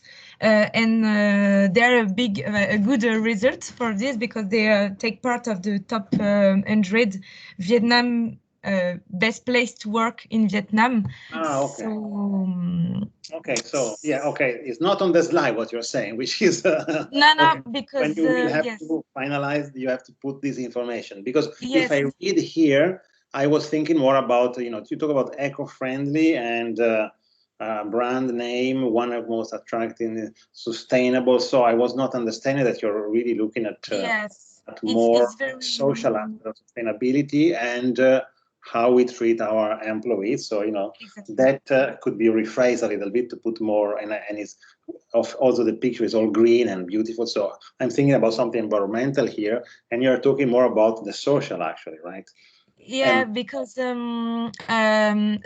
environmental is on the strategic too, but they focus mainly on the social, and on this slide it's like a resume, like not a resume, like I don't know how to say it in English, sorry, but summarize, like. Yes. So, okay, what you mentioned, this best place to work is an interesting standard. You will talk about standard next week with Rodrigo, but that's the kind of evidence that you should put in the slide. And, okay. and it could be value shift, it could be managerialist, and that could be my comment here, because if I have a good, better place to work, yes, is an ethical brand name. And my company is good because I treat very well my workers. As you said, we create a good working environment. But also, I can prove that if I have a good working environment, I attract the best people, I spend less to retain so it's good from business point of view. So it's between managerialist and value shift. We need really to see, whether do you find more commitment from the values point of view, from the board statement of the company, that really the company wants to be recognized as the best real estate company for the social dimension of the business. Yes, so more evidence for that. Okay. Okay, thank you. Thank you. Very good. So more element. The next one is Amazon, group 5, Amazon. I have PDF somewhere. So, group 5, Amazon. Do you see? Yes, so Okay. we decided to speak about the sustainable transportation. It is the third example, the last one. So I guess maybe everyone knows what Amazon is, right? Yes. Probably. Okay, so yes, it's a big multinational, the richest man of the world, right? The CEO of Amazon, the second you said, right? The last one. The last slide. Yes, the transportation. So yes, Amazon is using sustainable transportation. They did a lot of think about this, and for example, they want to maximize the efficiency of current vehicles. They want to optimize the delivery logistics, and they also try to use alternative methods of delivery. And here we have the example of they electrify the transport fleets. So we have some statistics, and in 2019, Amazon ordered 100,000 electric delivery vehicles from a US firm, very famous in USA. And so it is a very large delivery. And for the so it showed an example for in the marketplace.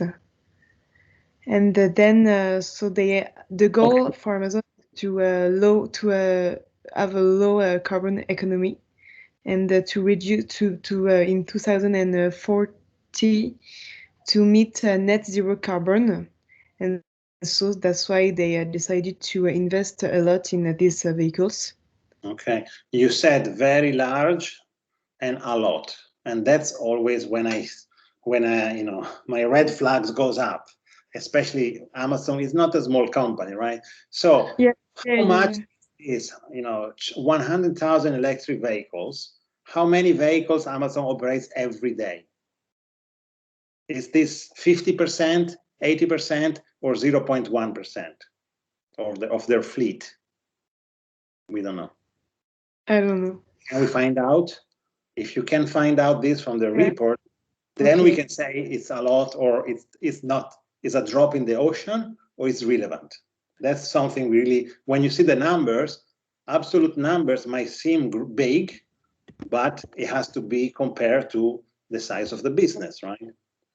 So we need to understand whether this is just 1% or it's maybe 10%, 50%. I doubt it. I think it's much lower, okay? But it's good because you have some data. But always absolute data doesn't say anything. We need to put in context. So we need to see in percentage of what they do. And maybe it would be, and the also very good information when you read reports is to see if there is any benchmark to some external, to the industry average or to some other best practice. For example, how many women we have in the top management. We have 20%. Well, 20% might be good in a country or in an industry where on average is 10%, but 20% could be very low in a country where normally people are 50-50 almost. So always try to put the numbers in context. And so that's good. The only other comment I want to make is that, when you read, we have a goal to meet zero carbon by 2040. Thank you very much.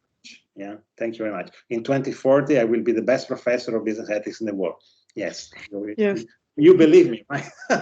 I mean, we can read a beautiful statement, and what is in 20 years, if you think what happened in the last 12 months, how can a company predict what will be in 20 years? Is it really serious to say something like this? I mean, in some cases, it's even unrealistic to make a prediction of 20 years in a business environment where we could change radically in 1-2 years, like it happened with the COVID change. So let's see what they're doing. At least they have ordered. Ordered. It doesn't even mean that they are using these vehicles, but at least they've ordered. Okay. Then they should be using this vehicle, and then we should know how much of these 100,000 vehicles are compared to the entire fleet of Amazon that maybe is 1 million. So we don't know. Huh? So we need to check the percentage. Okay. Yes. Okay. Yes. But good, huh? Because we are doing to a very good specific example. Okay. Thank you. And IKEA. IKEA is number 7. Number 7, IKEA. Do I have number 7 somewhere?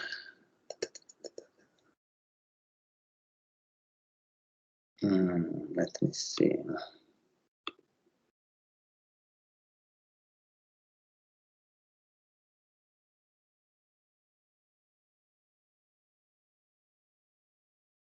No, I don't find the number 7. I'm sorry, sir. The IKEA belong to the group 6. 6. Sorry, 6. Yeah. Where is 6? I don't. Yeah. No, I have group 10 IKEA, group 6 IKEA. I don't find it. Where did I put? Here. Okay, sorry, I have it. Okay. Oh no, it's empty file. I mean, is it okay? It's almost empty. Yeah, you scroll down up to the end of the chat box. You can find, yeah. Group. Okay. Download. Yeah, I probably had the previous version, which is not full of stuff. So let me open the right one. Yes. Okay, let's share. So again, I think we need just brief introduction because everyone knows probably what IKEA is, right? Yeah. Yes, you want to introduce something about IKEA? You see the slide? Yeah, hi, Professor. So I present for the group 6. So we are talking about the IKEA, and here's some information about the IKEA for the key stakeholder with more than 200,000 co-workers around the world, and the community of some information regarding to the communities, to supplier from IKEA. So, and in the second slide, we're talking about the IKEA sustainable expectation. Okay, so this is what they say, their goals. Yeah? Yeah. Their vision. Okay, let's keep this for the final presentation and just jump into an example, okay? So you have 3, I see. So which one do you want to talk about? Just one. Stakeholder management, value shift, public interest. Yeah. So because the time is quite short, so we have we don't collect. We don't have enough time to collect all the information. Yeah. But to have a good example for 3 dimensions from the triangle. But we can find out some information. The first thing is talking about the stakeholder engagement. It's present for the stakeholder management dimension from the triangle.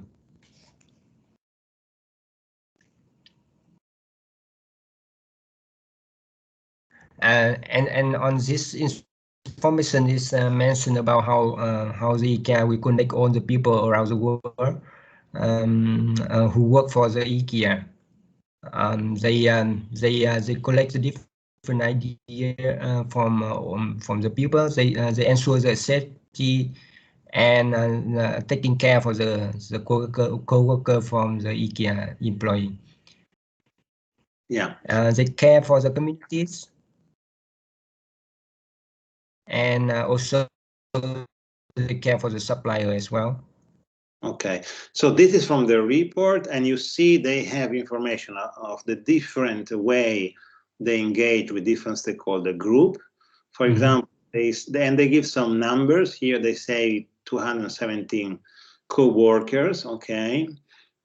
And then there is read more, page 61, okay? So of course, when you present, you cannot present everything, but it would be nice to give an example, really to see whether this is really not just stakeholder management, but stakeholder engagement. So, you know, one good example to show that IKEA is doing stakeholder engagement, so it's more value shift, would be to see whether, for example, when they talk about this engagement with the employees, with the co-workers, there is the voice of the stakeholder, the voice of the employee. So if it's a two-way conversation, you should read, you know, we engage with our employees, and these are the issue that the employee raised, and this is what IKEA is doing to match their expectation. That's a good example of stakeholder engagement. You hear, even if you're reading the company report, you should be able to read the voice of the stakeholder, so employees or maybe community or suppliers. If it's only, you know, we are very good with our employees, we give them, you know, training opportunities, health and safety, insurance, and it's all the company speaking, and there is no voice of the stakeholder, maybe it's just stakeholder management, it's not really stakeholder engagement. So a good example of stakeholder engagement is when the company is doing a survey, it's asking the stakeholder, what do you think? And also is bringing the result of the survey into the report. So this is what they say. This is what our stakeholder, our suppliers, our customers, our employees say. And this is what we are doing about this issue. For example, they want more flexible working. Now it's all about teletravail. It's all about remote work, right? Because of the COVID. And this is a big issue for any company in this moment. How are you dealing with the family work-family balance of everyone? Yeah? We all live in this world, and so if the company is responding to, you know, what the employees say, then it's good stakeholder engagement, and then you put this in the value shift, yeah, because that's really stakeholder engagement. If you only see it's company top down, then it's stakeholder management. It's the top picture. It's managerialist. Okay. I think that's a good example, because every company talks about stakeholder engagement, but when you read the report, you really need to dig in some detail. So you cannot check everything, but, you know, take one stakeholder and see whether, you know, what kind of engagement they have done, and if there is the information coming from the stakeholder as well. Yeah. Thank you very much for the advice, Professor. Okay, thank you. We need. Okay, we'll talk about the other aspect when we present the final one. And let's go to 7th company, which is Bridgestone, which is, where is it? Here, group 7. Okay, download. Yeah, the name is O2 March. Yeah, obviously. Obviously. Okay, so please, if you can put name and the company every time, it will help me a lot. Do you see the slide I'm sharing? Not yet. Not yet. Okay, almost there. Da-da-da. Yes. Okay, now it's coming. Okay, now it's clear. Yeah. So Bridgestone. Okay. Yeah. So it's a Japanese brand. It's a Japanese tire brand. Yes. And I will choose the example 1, so the case 1 on pupils. Yeah. And so to begin, the main driver, we think that it's external pressure. So image linked with tires is usually pollution, danger, or accidents. And knowing that, I think that Bridgestone is trying to do some programs or education. In this case, they are using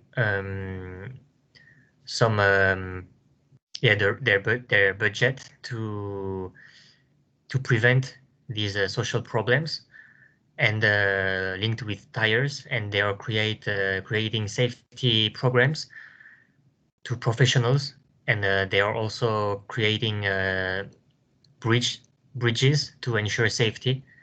For example, in high danger areas, we can read in the text just below that they are that some children cannot safety commute to school without crossing dangerously high river using wooden craft, for example. So to prevent this type of accidents linked with a car, so automatically with tires, they are doing this sort of creation and education to professionals.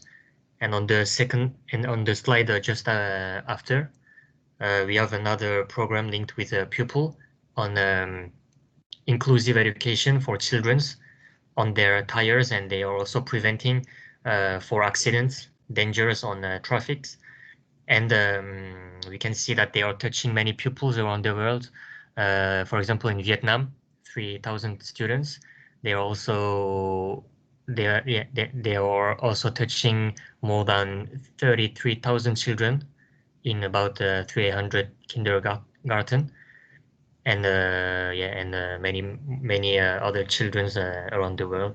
Yeah. And it's not marked. It's I don't put it in the slide, but we have also. They have also received some rewards on the pupil for automotive service educational program for high school students, and they receive another awards for a contribution to local society with technology and teammates. And I think that this point is indirectly contributing to stakeholders from a brand Okay, very good. I mean, it's clear, and yeah, of course, it's what they say in the report, so it's clear, very well presented, it's detailed. Yeah. So, you know, yeah, it would be interesting to match this with some other source of information about, I don't know, external association or Vietnam, what people in Vietnam think. But this is a good bridge, if you allow me, it's a good bridge to tomorrow's class. So tomorrow's class, we will really discuss about type of CSR and why they do it and what kind of social responsibility is for Bridgestone to build a bridge, for Bridgestone to train the children. Okay, so here you put it as a value shift. I think it's possible. It could also be managerialist because at the end it's about reputation. It's about community investment. That's what we have in the slide. So let me go back to since thank you, we have 3 minutes, so I want to conclude and anticipate again what happens tomorrow. Yes. So to conclude, you see, let me show the slide. Voila. So you see, this was exactly what we have. For example, community investing could be this kind of investment in the community, the children, the bridge. So it could be managerialist. It could also be value shift. If you really, see that this is a step for the company to become a different company and to really think that, the brand should be recognized and be socially responsible or be sustainable, is that the reason why people should buy their tires with Bridgestone? That's the point, If it's value shift, it means that the management of Bridgestone is doing these things because the way we make tires and the way we will be a successful tire company is because people recognize us as a more sustainable social company. Is this the real thing that we do to get there? I mean, that's the question for you at the end of the story. So I think it was useful and it was good, and everyone has some good, I think, research path that you need to further explore. And of course, day after day, you keep reading about the company and you get a better understanding of what the company is doing. And also, I think by hearing the other groups, you can learn how to present and find the right information that we need. So let's keep this as a work in progress. So as I said, tomorrow I will check the other groups and give some comments in the team group for tomorrow. But please, if you have time, read the article that we will discuss tomorrow, which is this important article by Porter and Kramer about competitive advantages and CSR. And so this distinction that they make between responsive and strategic CSR. So this framework tomorrow should give us some further idea also to come back to as well to the why, why the company do it, and another conceptual lens to analyze the different approaches and strategies of different companies on CSR and sustainability. So thank you very much. Is there any question to summarize today's class? Professor, do you hear me? Yeah. I have a question about the presentation. Is the presentation on the next Monday or Tuesday? Sorry, I say Monday. Yeah. Is it not? Is it? Oh, is it Tuesday the 10th? Right. I think Tuesday the 9th. Okay, so let's check. No, I think it's the 10th. I think it should be the 9th Tuesday. I understood. I think it should be Wednesday the 10th. Yeah. Oh, sorry. Yeah. Can you check? I think it's on the. It should be on the Canvas. Let me check. Canvas. I think it should be the 10th, right? I think it's better it's on Wednesday anyway, because on Monday we have the financial accounting exam. So yeah, Tuesday would be a bit close. Yes. No, I think it's definitely on the 10th. So let's just, yeah. Yeah, it's on the 10th. Excuse me. Thank you. Yeah, thank you. Excuse me. May I can you go back to the diagram of the triangle? This one, yeah. Yeah.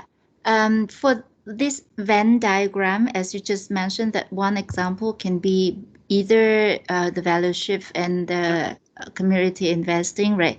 So the areas in comments is where one example can represent, I mean, one of the three angles. Is it correct? Yeah, exactly. So, if they do something which is both, clearly produce a benefit for the company, but it's also changing our business to more social and sustainable, you can put it here.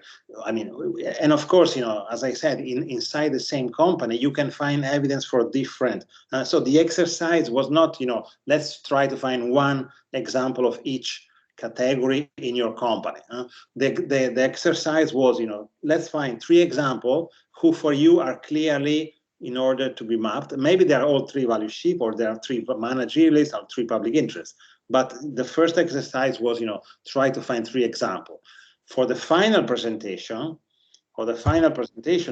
basically, I want you to revisit this why question, and then you give a overall opinion of the company, and you say, we think that in general, or the dominant, the overall approach of our company is more here or more here or here, and then you put the example that are more meaningful, because maybe today you found an example, but then you discover, yes, this is not really the core business, and we will discuss on Thursday the materiality. Maybe these are not the more material aspect of the business. So you will revisit, okay?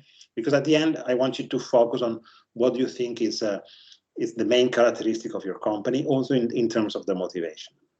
Yeah. Okay. Thank you, Gareth. Okay, thank you. Let me see if there is any other question in the chat. It comes from more than one rationale. Yes, I think we just said this. It's probably between managerial and value shift. When it's public interest, it's clearly that if there is a strong reaction to external pressure, you cannot claim that it's really public interest and value shift at the same time, unless you see a sort of learning, and the company starts from there and then it moves. Then it's a temporal perspective, of course. And I just talk about Shell today. Shell problem was here, and it was a reaction to an external reputation crisis, if you want, lack of stakeholder engagement.